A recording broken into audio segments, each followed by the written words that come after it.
Welcome back to another episode of the Afro Qi Podcast. Today, we are going to be talking about a subject that I have personally been addressing within myself and also with my clients, and it is around self-doubt.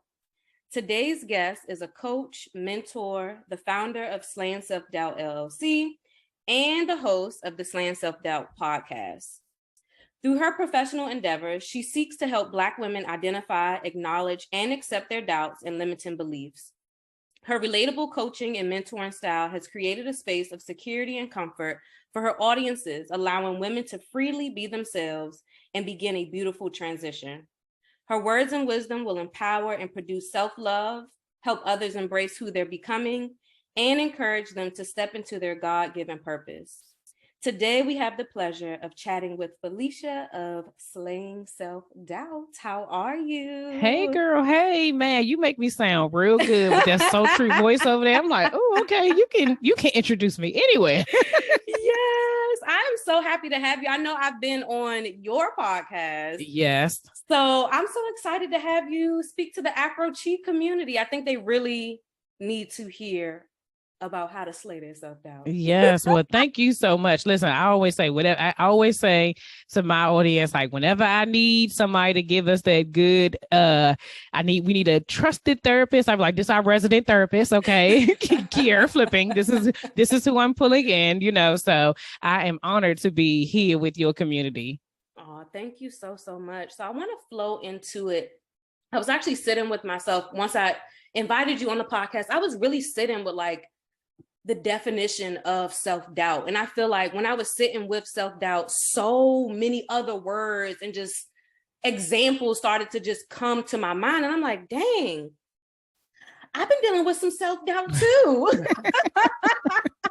I think when we hear it initially, it's like, no, I don't doubt myself. Like, no. But when you really sit with it, it's like, well, wait a minute. Yeah. Like, things are showing up for me. So how do you describe self-doubt? Like, what does self-doubt mean for you?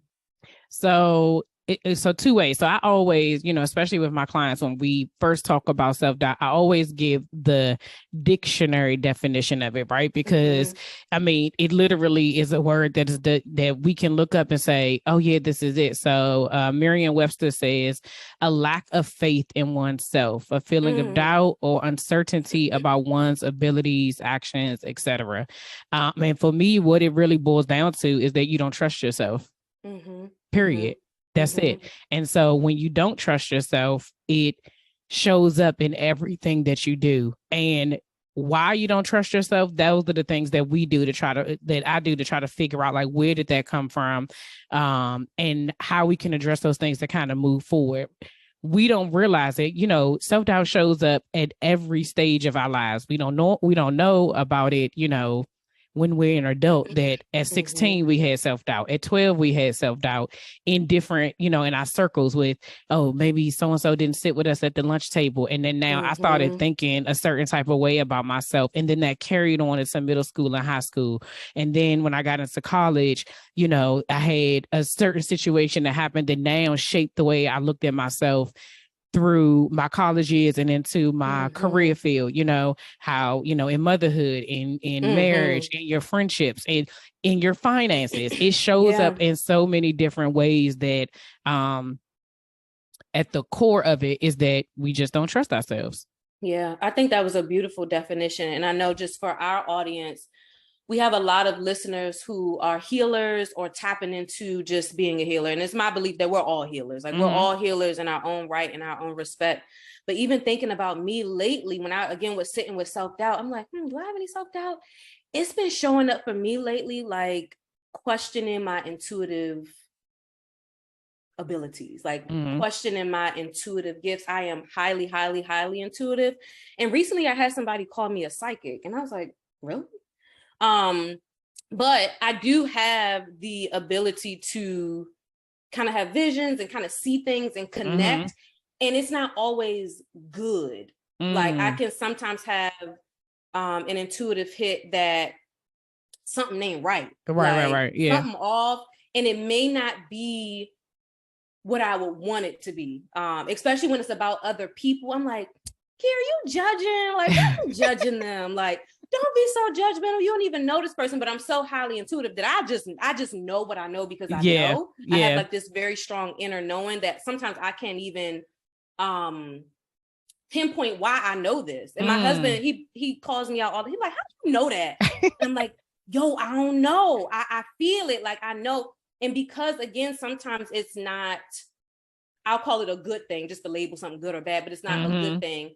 I'll doubt it, like, no, like that's not right. Like you're not really feeling that. Like, no. And then when it comes out and it plays out, it's like, well, there it is. It was just as intuition said it was going to be, but I doubt that sometimes. And I've been even talking to my therapist about that. Like, why is that? Like, why am I doubting like my intuition? Like, and you know, that's how it shows up for me. Yeah, that's so interesting. But I what came up for me when you were talking was like, a lot of times the things that we doubt is because of what we see outside of ourselves, right? And the scary part of certain things is when you say you are something, but the people, whoever they are, I'm just they, right? So when they have it has a negative connotation on it, and you yourself feel like I don't want to be associated with that, right? Yes. You know, for instance, just because we are the way we are, and my brain is wired the way it is, and I don't make no exceptions for it, right?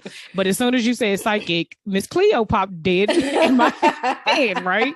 Now at the end of the day, like we know that in the end, like that was a scammer, you know what I mean? And all the things that came, but that does not mean like there's real psychics out here who help people, you know, connect with, you know, family members and who actually know what they're doing. Right. And so there's some validity into everything that everybody thinks that they are. But 9 times out of 10, we choose the negative rather than the positive, because that's the thing that people generally are. It's easier to attack, to be like, oh, that's fake, or that's whack, or, you know, like, no, you don't want to do that. You don't know what that means. And sometimes it challenges other people's beliefs. Right. And so because it challenges their belief, they try to make you feel like you crazy. But for me, I always say, I am a firm believer that God created, if we, you know, I'm a believer. So I believe that God created us before we even got here. If he don't make no mistakes, if we have these gifts, we see it, it is written in history. We see it in the Bible. We know that those things have actually happened. Why do we believe that it only happened during that time? Yeah. Why do we believe that it only could have been like only those people? Listen, I'm a huge Game of Thrones fan, so I watch House of the Dragons. And so there's so many things that I be watching and I be like, bro, this is, you know, I know it's fake-ish, right? Because it's not dragons, it's not real. However, you know what I'm saying? Like some of it comes together. It's like these things existed before our time, right? So stuff continues to pass down to us. What makes us think that the thing that we have is not real? It's because they say it's not. Period. That's you know, that's just kind of how I look at it. No, I can appreciate that. I truly can. And I know for me, it's been not that I care what other people say, but I know what I know because I know it, because I'm intuitive. So when I share like my inner knowing, I feel like because a lot of us function in our logical mind, people are like, well, how do you know that? And I'm like, I don't know. Like, I just know, like, that's it. But people will try to challenge, like, well, did this and this. And I'm like, no, it's not even like that. Like, it's, you can't use your logical mind. Like, that's the thing with intuition. Like, it's an experience. So go ahead. No. I was going to say it is an experience, but that's the difficulty part. It's the same thing as like faith, right? You can't explain it. Like, and I was having this conversation with somebody actually during COVID, and I was like, this is a great explanation, right? We are believing someone who said that there is a virus that is going around that is detrimental to our health, that is killing people. You can breathe it in. We walked around with goggles, masks, gloves, washing down groceries. Like if I think back to like May of 2020, and I'm like, was I really outside washing a chip bag box with bleach and water? Was you really though? I really was. Because, oh my gosh. But it's because, right, everything that was on the TV and everything that was going on had gotten my anxiety to a high that I just could not grasp. Everything seemed like it's plausible. Maybe this is, right? And so it was one of the things where, as I explained, I was like, you're not asking any questions. You just believe that it exists. And so guess what? You're taking all the precautions and you're following what everybody is saying. Now, at the end of the day, there's some facts to the fact that there was something happening, right? This is before test and all of that other stuff. So it's like, okay, there's literally something going on when we're having over 600,000 people dying in a matter of months. Like, clearly there's something is going on, right? And so it's like, even though you can't explain it, you cannot see it, you believe it. You believe it to be true. That is your intuition. That is faith. It's the same thing. I love that beautiful connection with intuition and faith. I'm gonna have to take that one. I like that. Yeah, it's the same thing. So I'm curious to know, what has been your journey with identifying your self-doubt? Because I'm sure you came into this role as a coach and a mentor for a reason. Actually, no, I didn't. Okay. And so it's always one of these things where I'm like, again, this is where faith comes in, and I am saying, like, this is not my thing, right? I knowing now what I know now at the age that, self-doubt has been a part of my life for a very long time. And it wasn't something I knew what it was until I started telling people what it was, right? But my, like, I guess the pivotal moment for me of like knowing that I had self-doubt was I suffered from Bell's palsy 3 different times. And so in like 5 years, which is like, I literally never heard of it from anybody else, but it happened. It is what it is. So as I was kind of going through my healing journey of like, well, Lord, what's going on with my face? Like, can we figure something out? I ended up finding out that it was from stress. Like, I just worried so much that my body just basically attacked itself, right? And so I just kind of was like, all right, well, we got to do things differently now, sis, because we got one good side, what I mean? I don't know. And what's the likelihood that it's going to happen again? Right. Didn't know. And so as I just was kind of wanting to be a better me, I started noticing different things with, like, even in my work, like, I felt like I loved what I did. I loved what was the people that I worked with, but I knew that there was more that I was supposed to be doing. And so all I really did was I went on a journey to kind of like figure out what was next for me. And I stumbled upon slaying self-doubt. Like, it was literally nothing that I seeked out. It was, I know that God was intentional, like piece by piece of putting things into place. Like, things were happening prior to where it was just like, first, it was like, okay, I'm going to go on this journey to figure out what is the next thing. I don't really know. What things do I need to take control of? What do, I was kind of on my own self-discovery just by myself. And then he gave me this phrase, and I was just kind of like, okay, I don't really know what that means, but all right, fine, And so I had it. And then I started doing small groups within my church. And so he asked me to, like, in that moment, it was like, okay, you're going to rename the group Slaying Self-Doubt. And I was just kind of like, okay. And in a matter of like a couple of weeks, I had like over 30 people wanted to sign up to the small group. And I was just like, oh my gosh, what the crap? like what is happening? And so when I reached out to say like, okay, what brought you to, and then like, it was the name. I don't know what it is, but the name. And so I was just like, oh, wow. And so that's kind of how it started. And it was really just saying like, okay, I'm just being obedient to the next thing. And I just kind of took the next step. Then the next thing was the podcast. And I still was like, if y'all listen to the very first episode of my podcast, it does not sound like it was really like turn the mic on and talk. That is exactly what I did. There was no order. There was nothing. Like, now I know, oh, you probably should have had a trailer and some other stuff, segments or whatever. It was just me talking. And that is literally, it was like, I was like, how people vlogged. Yeah, that's how I did it. I just was like, okay, this is what happening with me this week. And I was just sharing my journey one step at a time. And then like over time, I was like, oh, wait a minute. I think he's onto something. This seems like something that I should be doing, because what was happening is the people around me were like, oh, I struggle with self-doubt too. And the whole time I thought I was by myself. And so I'm like, oh, so it's other people out here that's like me. I mean, it was so crazy because initially I went into it thinking, okay, people around my age. At the time I was 37, 38, something like that. Mm-hmm. And I was having like older women, like my grandmother would reach out and was like, "Oh, Bunny, that's my nickname. I heard that your podcast today, and it helped me out so much." And I'm like, "This lady like 80 years old, you know?" And so I didn't know what it was becoming. And so I literally just stepped into it and was like, okay, the next thing God said was leave your job. And I still was like, to do what?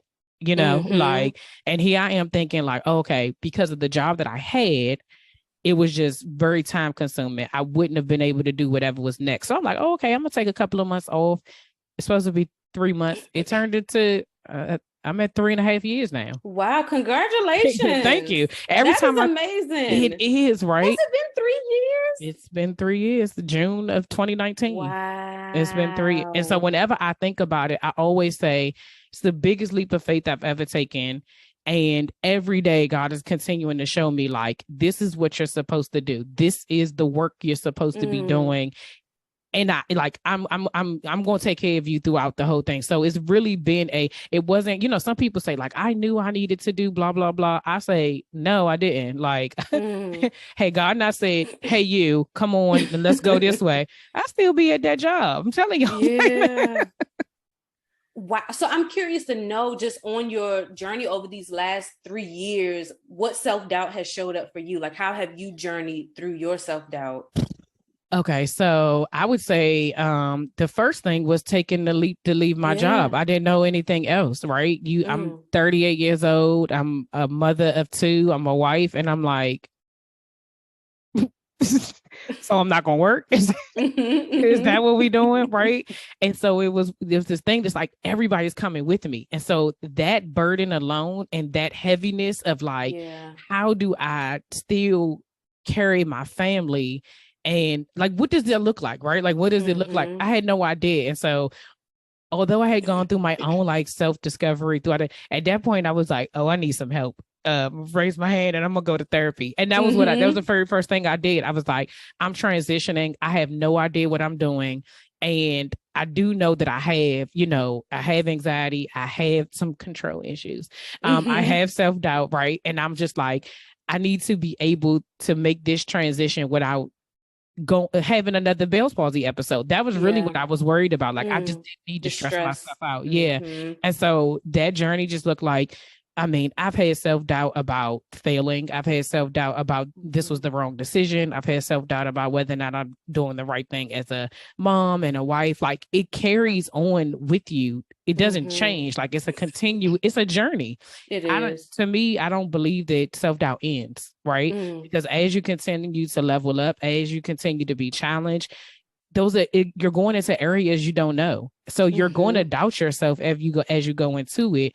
The key is to be able to, I think for me, is like knowing, right? Like, I went into that first therapy session knowing I already know what's about to happen. I know I'm about to talk myself out of this and I'm about to start applying for jobs tomorrow. And it was just like, but I know that I also need to stay on this path, right? And so self-doubt has showed up along the way, even in the midst of having like failures in the same week of having like triumphs. It's been like, oh, what am I doing? This is whack. And then 2 days later, like, oh my God, like this is the best thing ever. You know, so it's just, it is a roller coaster ride of emotions. That is literally the best thing the best way I can explain it.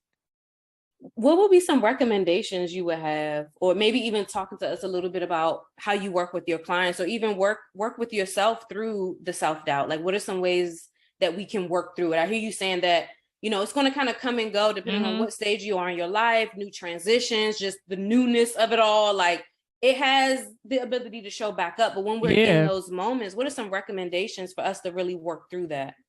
So I tell my clients it's 4 different things. And for it literally, I promise you, the Lord be working in. He's intentional. Okay. So as I was preparing for this, I was like, wrote down, what I was going to say or whatever.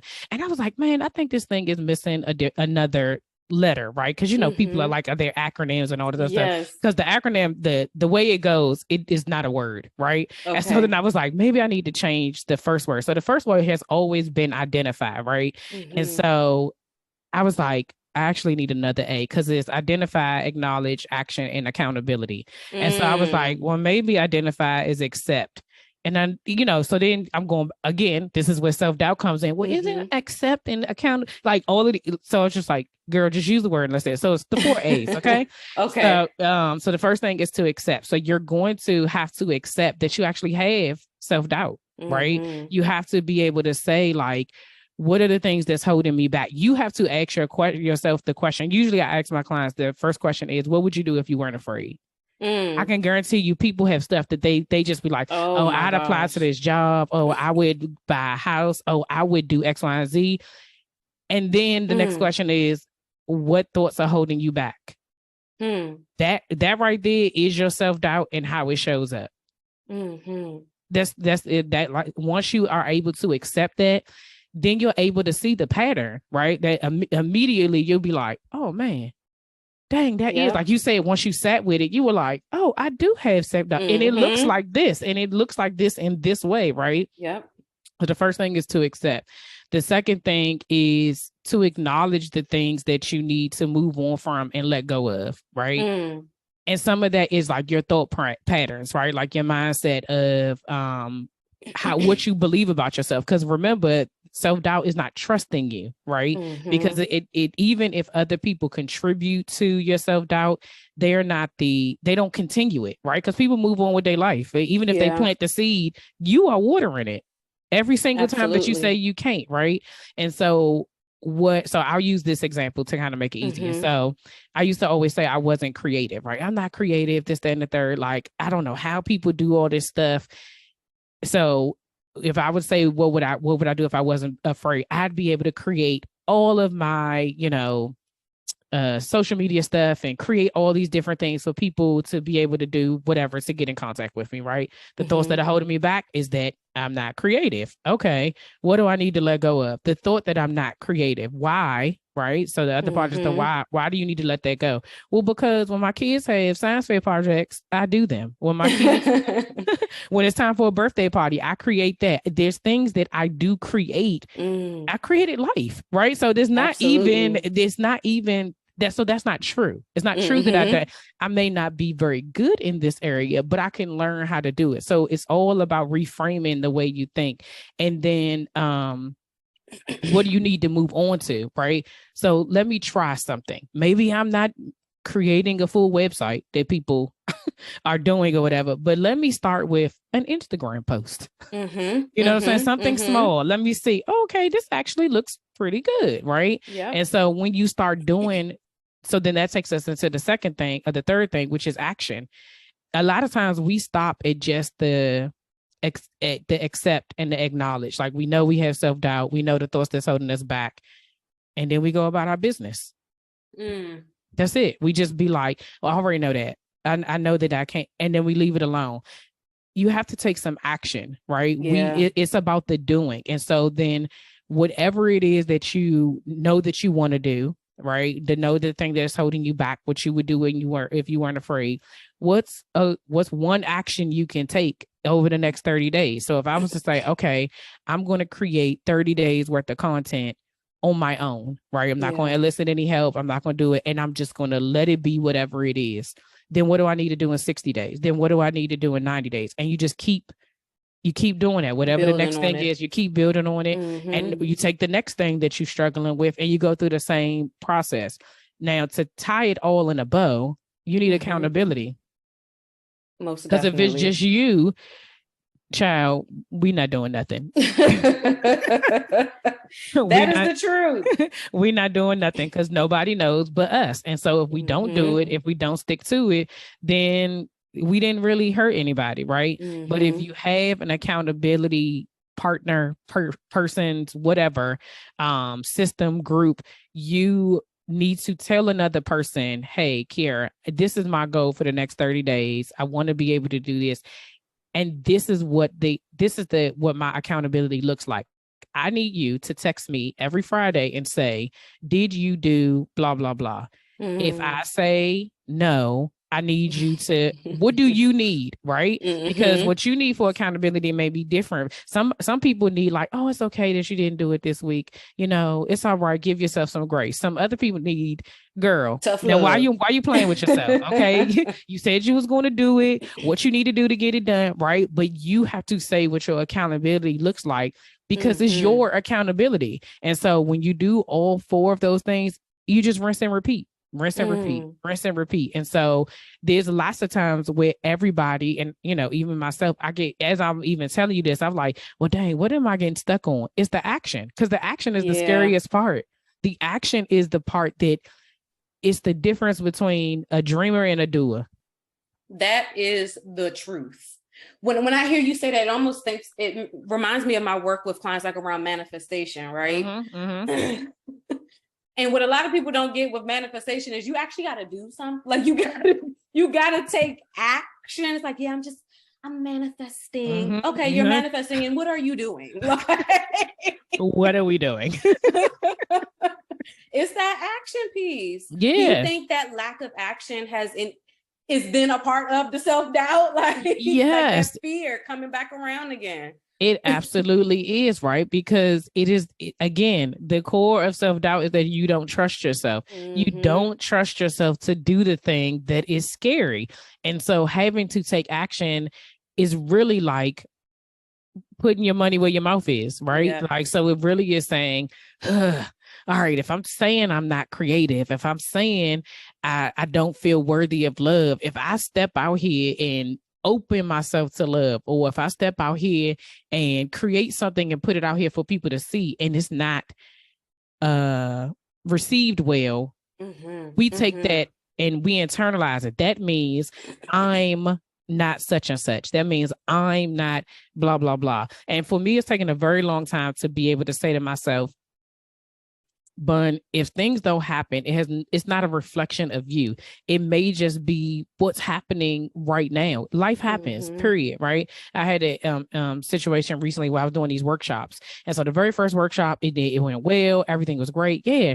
So then the next time I did it, and I was like, oh, maybe it's because I waited to the last minute to put everything out. Nobody signed up. So then I was like, okay, third time I got a whole system down to do it. Nobody signed up, right? When it got to the end, my husband was like, well, how do you feel about it? I was like, I'm disappointed, but I'm not discouraged. I said, at the end of the day, I said, maybe this isn't the right time. I don't know. Maybe I didn't do enough to make sure that I gave people enough time to even sign up. Like, okay, for me, I knew that the event was coming up because I'm creating it. But most people don't plan the same thing in the same month. Like, I don't, most of the time I'd be like, I need at least 3 weeks before I do anything. Right. So just because I know, that doesn't mean that everybody else knows. So now I have to reset and figure out, okay, what is this going to look like the next time I put this out there? How much time do I really need to get? But before, I used to be like, see, this is the reason why I don't even know why I'm doing this. I just forget it. I'm gonna just go back to work. This is a waste of my time. Like I made it about me. And ultimately it's not about me. Yeah. Yeah. It's not. I love, that was a beautiful sentence. Disappointed, but not discouraged. Like that's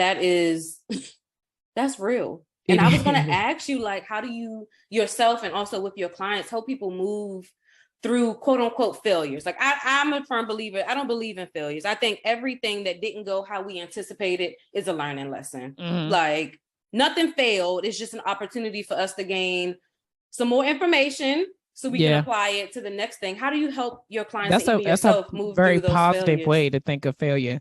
It's still a failure. But you know what? You reframed it to help you, right? At the end of the day, everybody is different, right? And so everybody, no matter how you word it, whatever it is, the action still, the result is still the same. Something did not happen, right? Period, right? The thing is the next thing. Generally what I do is I ask them how they feel about it. How do you feel? Right? We tend to skip past that and just like go into like, okay, that didn't work. Let me do the next thing. Okay, that didn't work. Let me do the next thing. Okay, that didn't work. But over time, your feelings just build up. They build up until something minute happens and you blow up and you're wondering why. Okay, girl, you just ran out of gas. Like what what is this all about? It's about all the things that happened before that you never gave yourself enough time to feel your feelings. And so I try to encourage my clients to feel whatever you feel in that moment. Take whatever time you need to like grieve it, let it go, like, because there is disappointment. Right. It doesn't matter if it doesn't work out. Like even if it is as simple as I'm sensitive about my cooking. Right. Because I think I do very well. I'm a home chef. I might not make it on Gordon Ramsay's anything. However, I can throw down. But if I make something that does not go over well with my family, I'm disappointed because I put my heart into it, right? I really wanted them to like it. I really wanted them to, I was trying to be creative, but everybody's different. One person may be like, oh, mommy, this is so good. Another kid is like, yeah, but you could have added some pepper. And then somebody else would be like, it's two, this, that, and the third. I'm still disappointed, right? At the end of the day, I have to address my feelings, acknowledge theirs, acknowledge what happened, right? Address my, accept my feelings and just feel disappointed and still be like, okay, well, I'll try better next time. I'll figure something out. Let me revise it. Do y'all even want this? No, you don't. You know what I'm saying? So even in stuff like that, like we feel disappointed. So you just have to feel your feelings and be okay with it. Yeah. What I hear is pausing before you pivot. I think sometimes when we're up against a failure, we're so quick to be resilient, right? Yes. Let me get up but sometimes you got to pause before you pivot. Like, let's pivot. Don't give up, pivot, but pause first. Pause and kind of not meddle in it, but like you said, just sit with your feelings, kind of analyze like what's going on. How are you managing this? And then take a pivot. So that pause before pivoting. Yeah, no.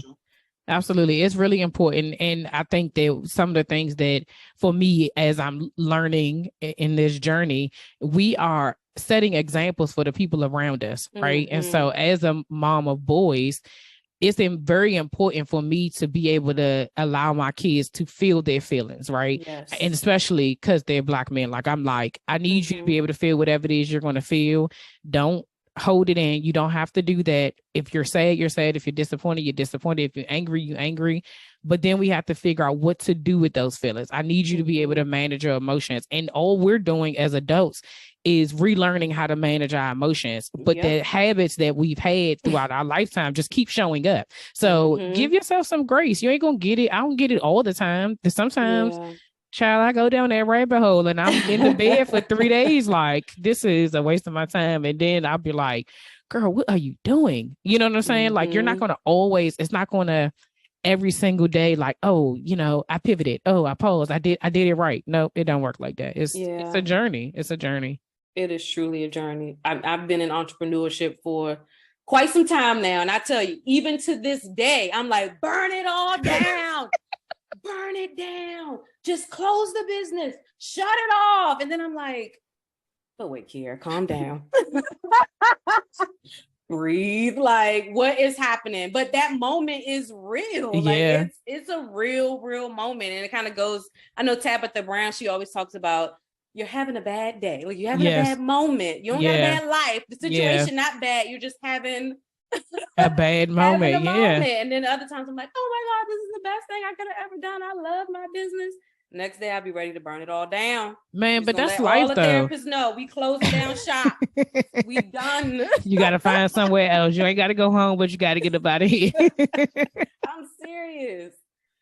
No, but that's real though. But that's life. Life is going to be, it's ebbs and flows, right? Every day is not going to be the best day. Every day is not going to be the worst day, right? You take what you have. But I think that's also why it's so important that I try to do, I'm doing a better job of celebrating and acknowledging my wins, right? Because we push those aside too, right? We be like, oh yeah, I just won this award, or oh, I just did this, and they, okay, great, right? Like, and then you be again, you move on to the next versus saying, no, like, let me sit in this. Like, this is dope. Like I did that. Right.